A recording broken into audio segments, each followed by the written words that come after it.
What's going on, RUA? Back here with another video. Big game this Sunday. Falcons go up to Seattle to face the Seahawks. Seahawks 1-1. Won that nail biter against the Denver Broncos on Monday Night Football. Russell Wilson's return to Seattle, and then this past Sunday got killed by the 49ers in San Francisco. The Falcons, we all know the story, 0-2. They should probably be 2-0. Obviously, we know how they lost against the Saints, and they really had a chance to win it on the final drive last week against the Rams, but they just couldn't finish it off.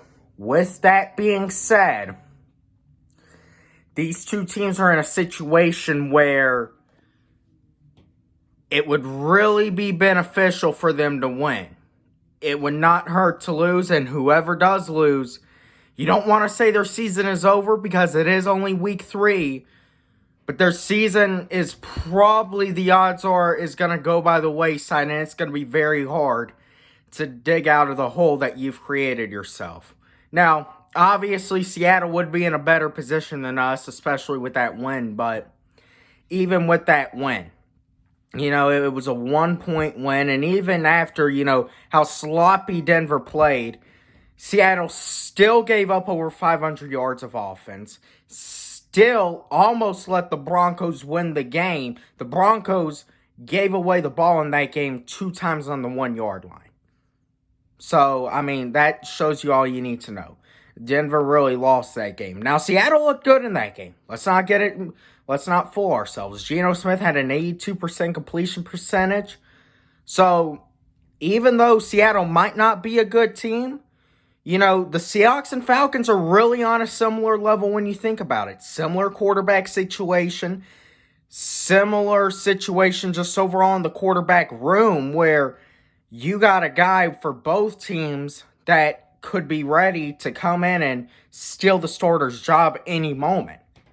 So there is definitely pressure on both Mariota and Geno Smith, because if either of them don't look good this game, their leashes get shorter and shorter. However, I think that if we do not win this game, Marcus Mariota probably will be on the bench, and it will probably be Desmond Ridder's team very most by week 6 if we end up losing this game. It could be week 4.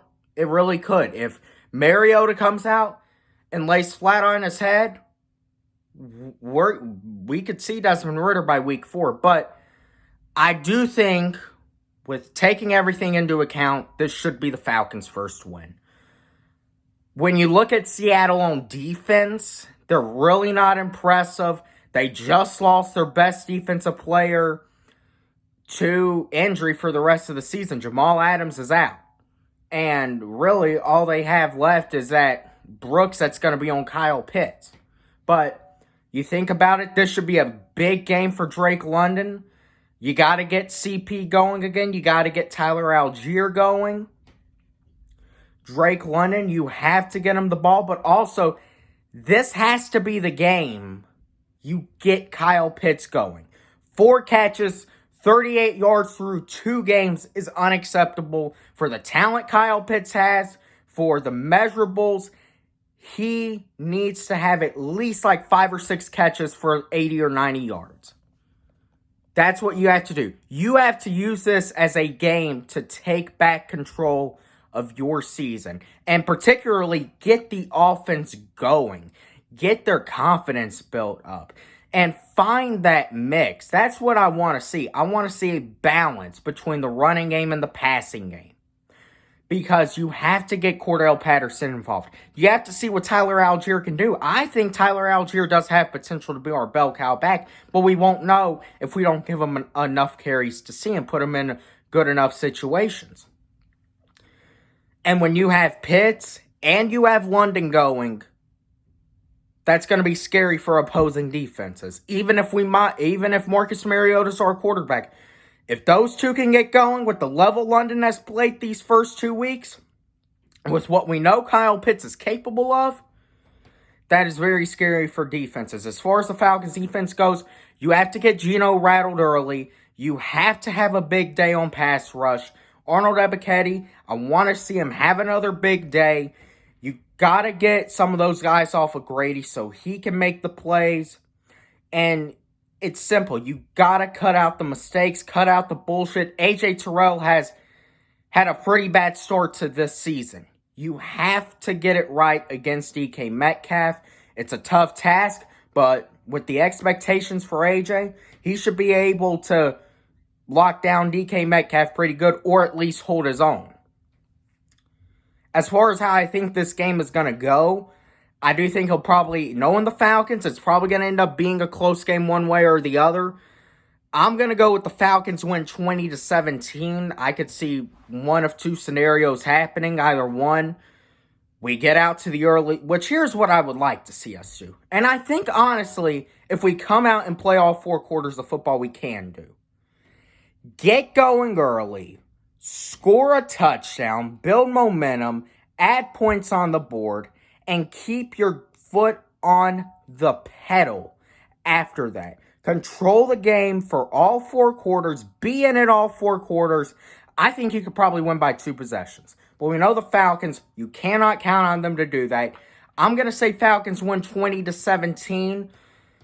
Either we do get out to a big leader and we let Seattle back in it, or maybe it's just a back and forth game all game and we win on a last-second field goal. But I do think this should be the Falcons' first win. If it is not, there must be a lot of issues that we're talking about after the game. Because, okay, you embarrassed yourself against our arch rivals. That's pissed off the fan base enough. You hung in it with the defending Super Bowl champions, but you still had an opportunity to win the game, and we're not going to let that go unchecked. If you lose this game, there's a lot of issues. A lot of issues. And it could be Desmond Ridder's team sooner rather than later. So this is a prove-it game for Marcus Mariota. This is what it is. He needs to cut out the bullshit, cut out the mistakes, make smart plays with the football, but also make sure that he is taking chances with Kyle Pitts to get him involved and get the run game going. Seattle's not really good on defense. This is the game you get the offense going. So, Falcons win 20-17. I do think it should be a good game against 2 teams that probably are very hungry. And we'll just see what happens on Sunday. I'm out.